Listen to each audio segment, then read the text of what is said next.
Hello friends, আমি জয়া বামিকাস কিচেনে আপনাদের স্বাগত। আজকে আমি বাঙালিদের লাঞ্চে খাওয়ার বা দুপুরবেলা ভাত দিয়ে খাওয়ার মতো একটা নতুন রেসিপি নিয়ে এসেছি। আপনারা শেষ পর্যন্ত ভিডিওটা দেখুন, আশা করছি ভালো লাগবে। এই রেসিপিটা বানানোর জন্য আমি এখানে নিয়েছি দুটো ছোটো এলাচ, দুটো দারচিনি, দুটো তিনটে লবঙ্গ, আর দু তিনটে তেজপাতা, আর নিয়ে নিয়েছি দু তিনটে শুকনো লঙ্কা টুকরো করে, আর নিয়েছি এখানে একটুখানি হাফ চা চামচের মতো জিরে আর হাফ চা চামচের মতো ধনে।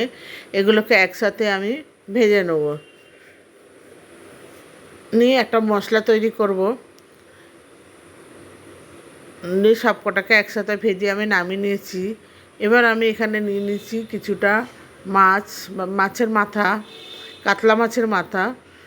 কাতলা মাছের মাথায় এই রেসিপিটা বেশি ভালো হয়, তো আমি কাতলা মাছের মাথা নিয়েছি। নিয়ে এগুলোকে ধুয়ে নিয়েছি, নিয়ে এবারে নুন হলুদ মাখিয়ে কিছুক্ষণ রেখে দেবো। নুন হলুদ মাখানো হয়ে গেছে। এবার আমি এখানে এক বাটির মতো গোবিন্দভোগ চাল নিয়ে নিয়েছি। এবার ওখানে একটা কড়াই বসিয়ে দিচ্ছি। কড়াইটা গরম হয়ে যাবে, তখন আমি এখানে কিছুটা তেল দিয়ে দেবো মাছের মাথাগুলো ভাজার জন্য। তেল দেওয়ার পর তেলটা গরম হয়ে গেছে। এবার এখানে আমি একটা একটা করে মাছের মাথাগুলো তেলের মধ্যে দিয়ে দেবো। মাছের মাথাগুলো এবার ঢাকা দিয়ে দেবো, কেন খুব সাবধানে ভাজতে হবে, নাহলে ওটা ছিটকাবে, তেল ছিটকাবে, তাই জন্য ঢেকে ঢেকে ভাজবো। ঢাকা দিয়ে দিয়েছি। এবার ওই যে মশলাটা বানিয়েছিলাম সেটা আমি গুঁড়ো করে নিয়েছি। মাছের মাথাগুলো উল্টে দেবো, দিয়ে এপাট ওপাট করে ভাজবো। বন্ধুরা, আমার যে পুরনো বন্ধুরা আছেন, এতদিন যেভাবে আমাকে সহযোগিতা করে আমার পাশে ছিলেন, সেইভাবে আমার পাশে থাকবেন। আর যারা আমার নতুন বন্ধু এখনও আমার চ্যানেলটাকে সাবস্ক্রাইব করেননি, তাদের কাছে আমার চ্যানেলটা সাবস্ক্রাইব করার জন্য অনুরোধ রইল। একটা লাইক আর শেয়ার করে আমাকে সাপোর্ট করবেন। মাছগুলো ভাজা হয়ে গেছে, আমি মাছগুলো তুলে নিলাম। আবার কিছুটা মাছ আমি এর মধ্যে দিয়ে দিলাম, দিয়ে আবার আমি ভেজে নেব। আর পাশে থাকা নতুন বন্ধুরা পাশে থাকা বেল আইকনটা প্রেস করে দেবেন, যাতে আমি আরও উৎসাহিত হই নতুন নতুন ভিডিও বানিয়ে আপনাদের যখন ছাড়বো আপনাদের কাছে যেন সবার প্রথম যায়। এবার আমি এর মধ্যে দিয়ে দিলাম কিছুটা গোটা জিরে আর দুটো শুকনো লঙ্কা। তারপর আমি দুটো মিডিয়াম সাইজের আলু নিয়েছিলাম, আলুগুলোকে আমি কেটে টুকরো করে নিয়েছি, নিয়ে এর মধ্যে দিয়ে দিয়েছি। আপনারা আলু চাইলে দিতে পারেন, নাও দিতে পারেন। আমি এখানে আলু দিয়েছি। আলুগুলো একটু হালকা হালকা লাল মতো করে ভেজে নেব। ভেজে নিয়েছি। এবার এর মধ্যে আমি দিয়ে দিচ্ছি আদা আর কাঁচা লঙ্কা বাটা দিয়ে দিচ্ছি। দিয়ে আমি আদা আর কাঁচা লঙ্কাটা কিছুক্ষণ ভেজে নেব, নাহলে আদার একটা গন্ধ ছাড়ে। ভেজে নিয়েছি।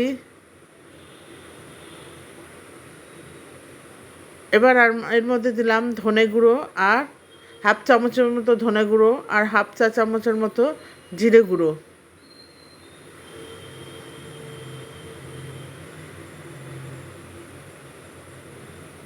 আমি এখানে আর একটু হাফ চা চামচের মতো হলুদ গুঁড়ো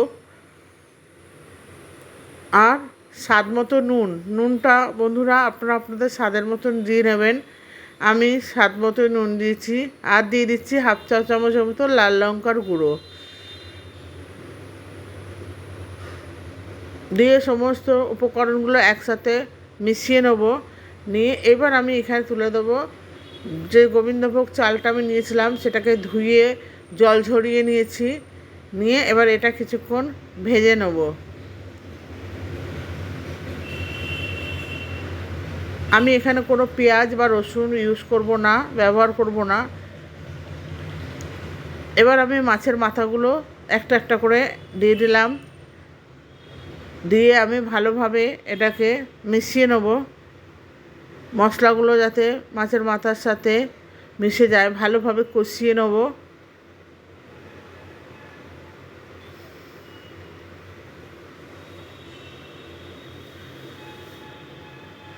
এবং যে বাটিটা করে আমি চাল নিয়েছিলাম, সেই বাটিটা করে আমি 2.5 বাটি জল নিয়েছিলাম, নিয়ে জলটাকে আমি গরম করে নিয়েছি। দিয়ে সেই গরম জলটা আমি এর মধ্যে দিয়ে দিলাম। গরম জল দিলে এটার স্বাদটা বেশি ভালো থাকে। গরম জল অ্যাড করে দিয়েছি। দিয়ে এবার ভালোভাবে মিশিয়ে আমি একটা ঢাকনা দিয়ে ঢেকে দেবো। ঢাকনাটা খুলে দেখে নিচ্ছি। দিয়ে এবার এটা হয়ে এসছে, সেদ্ধ হয়ে গেছে। এটা কিন্তু একদম ঝুরো ঝুরো থাকবে। এই ইয়েটা মুড়ি ঘন্টটা দুরকমভাবে হয়, একটা ঝুরঝুরে হয় আর একটা একটু গ্রেভি থাকে। আমি ঝুরঝুরোটাই করছি। মাছের মাথাগুলো সিদ্ধ হয়ে গেছে, আমার রেসিপিটাও হয়ে এসছে।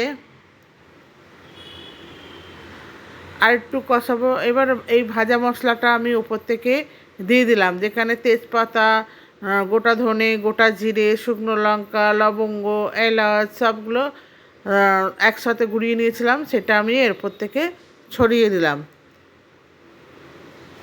দিয়ে ভালো করে মিশিয়ে নিয়েছি। এরপর আমি এর উপর থেকে দিয়ে দেবো 1 চা চামচের মতো ঘি।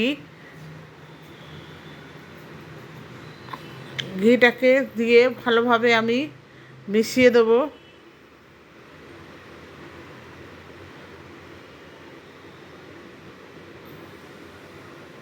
হ্যালো বন্ধুরা, যারা আমার পুরনো বন্ধু তারা অতি অবশ্যই শেয়ার করবেন, কমেন্টস করবেন।